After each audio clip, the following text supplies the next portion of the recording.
Suscríbete en nuestro canal de YouTube, activa las notificaciones y mantente informado.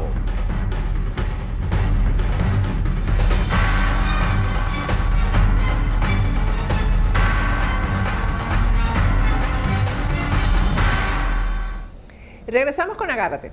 La mejor forma de venir a Estados Unidos y de tener un estatus migratorio, una seguridad, aquí es definitivamente con una certificación laboral.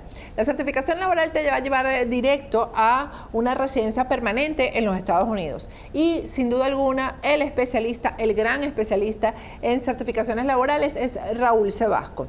Raúl Sebasco tiene más de 25 años trabajando esta materia y está reconocido por todos los abogados de inmigración aquí en Estados Unidos. Visita su página web o llámalo por teléfono y tienes el número de teléfono en pantalla para llamarlo directamente desde Venezuela y consultar con Raúl Sebasco acerca de la posibilidad que tienes de acceder a una certificación laboral.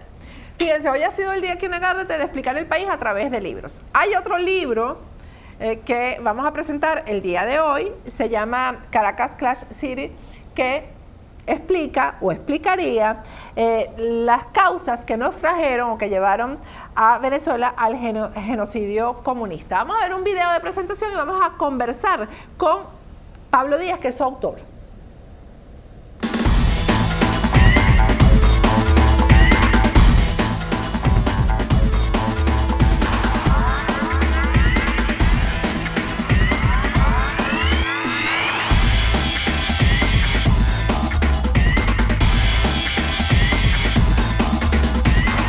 Saludos, mi nombre es Pablo Díaz, licenciado en Artes Plásticas, mención cum laude. Previamente había hecho estudios en la Escuela de Arte Cristóbal Rojas en el área de diseño gráfico. Soy músico académico con estudios complementarios de piano y teoría y solfeo en el Conservatorio Juan José Landaeta y batería en el Taller de Jazz Caracas. Soy director y cofundador con mi esposa Arelis de Díaz de Ideoarte, para poder desarrollar una ONG independiente que integrara las artes con proyectos experimentales y socioculturales.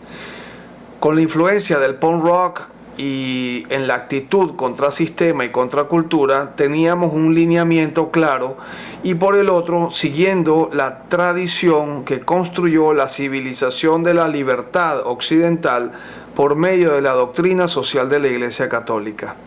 Trabajamos en 11 colegios de Caracas, atendimos unos 4.620 alumnos, diseñé y programé un sistema multimedia para la enseñanza de la música y de las artes, que fue usado en los colegios como material académico regular.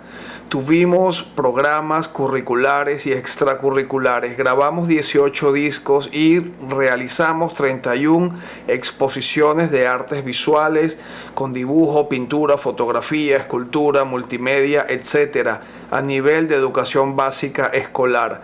Pueden ver más información en www.ideoarte.org. Desde el principio mantuvimos una posición en contra del gobierno de Chávez y lo llevamos a los colegios como una estrategia de contrarrestar la ideologización comunista y que cada uno de nuestros profesores atendiera en el momento, pero sin tener un programa oficial, les dábamos ejemplos o le hacíamos ver a los alumnos el peligro que representaba el comunismo. Por primera vez conocí lo que había visto solamente en las películas, la figura del niño patriota cooperante con unas miradas penetrantes, desafiantes y pronunciando eslogans que eran los que repetían directamente de los discursos de Chávez. Estos niños funcionaban como informantes a las redes comunistas que estaban fuera del colegio.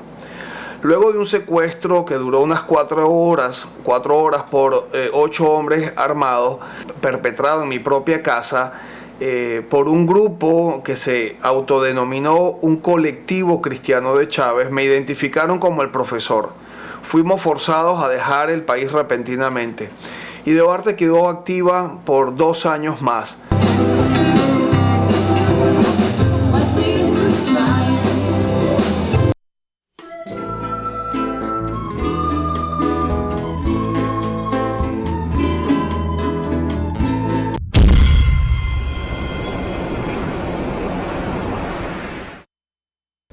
Bueno, ya está vía Skype con nosotros Pablo Díaz, el representante de la ONG Ideoarte. Buenas noches, Pablo, ¿cómo estás?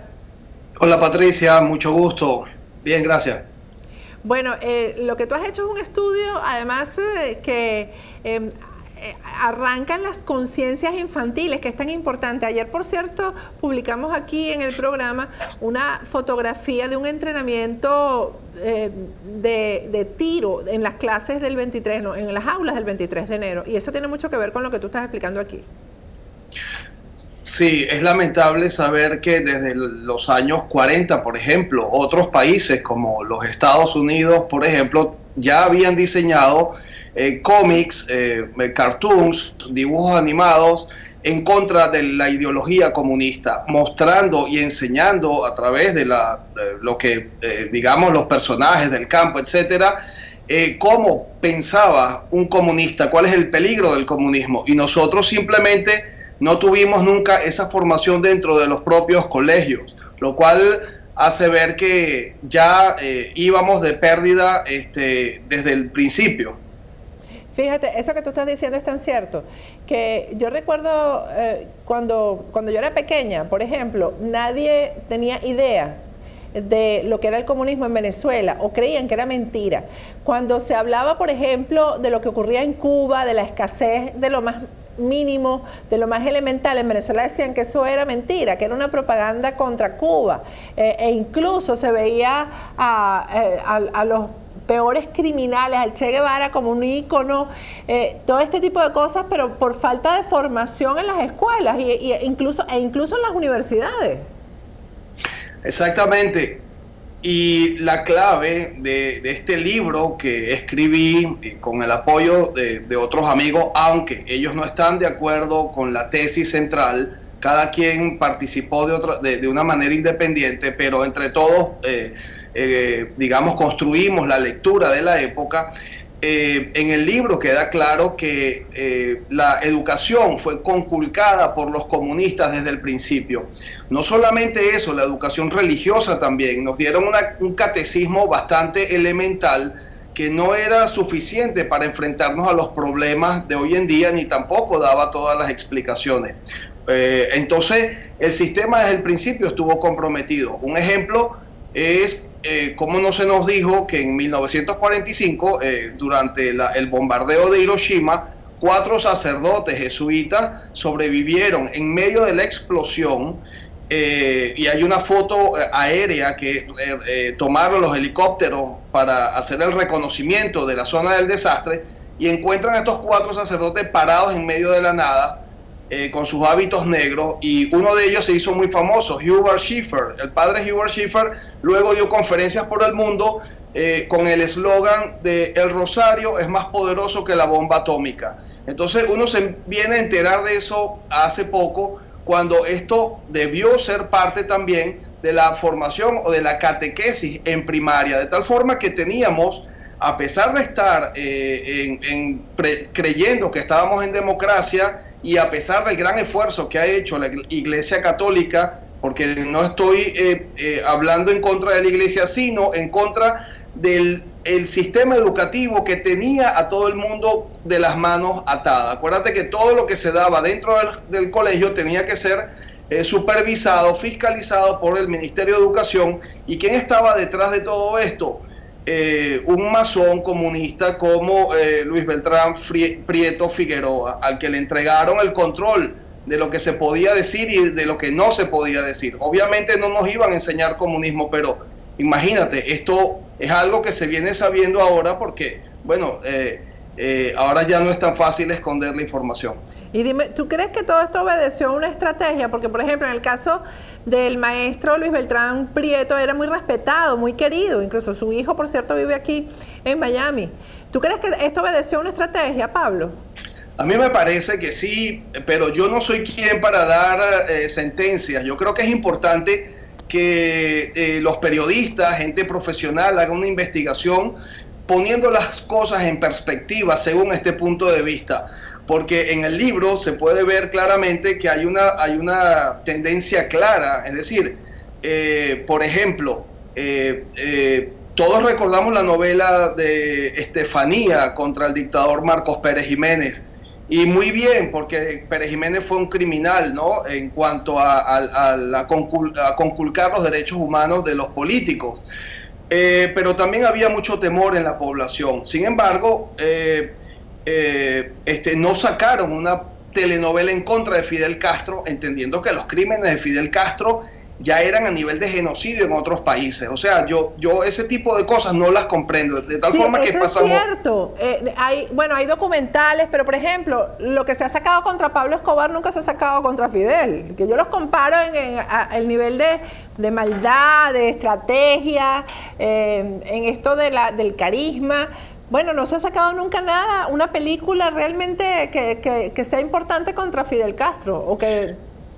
Exactamente, y nosotros, en el caso del grupo de punk rockers que nos levantamos en los años 80, empezamos la pelea en contra de todos los socialistas que estaban en ese momento presente, que eran Acción Democrática, los de la Acción, el cristianismo, pretender fusionar cristianismo con comunismo, que era el social cristianismo, socialistas,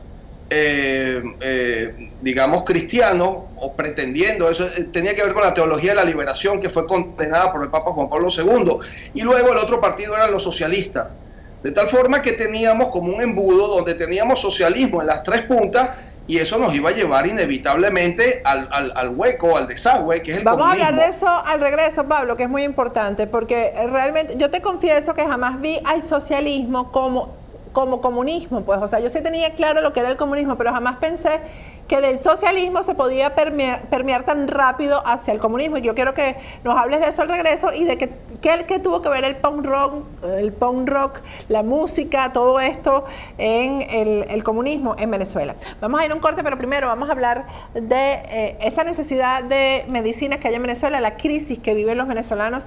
Bueno, aquí tenemos un gran aliado en el sur de la Florida, se trata de Farm Aid. Visita la página web de Farm Aid, que es www.farm-aidrx.com. Ahí vas a poder leer todas las condiciones que ellos tienen para poderte vender las medicinas y enviártelas a Venezuela. Y para quienes vivimos aquí en el sur de la Florida, Farm Aid está afiliada a todas las empresas de seguro, así que con tu tarjetita de seguro llegas y todo te va a salir mucho más económico. Ya volvemos.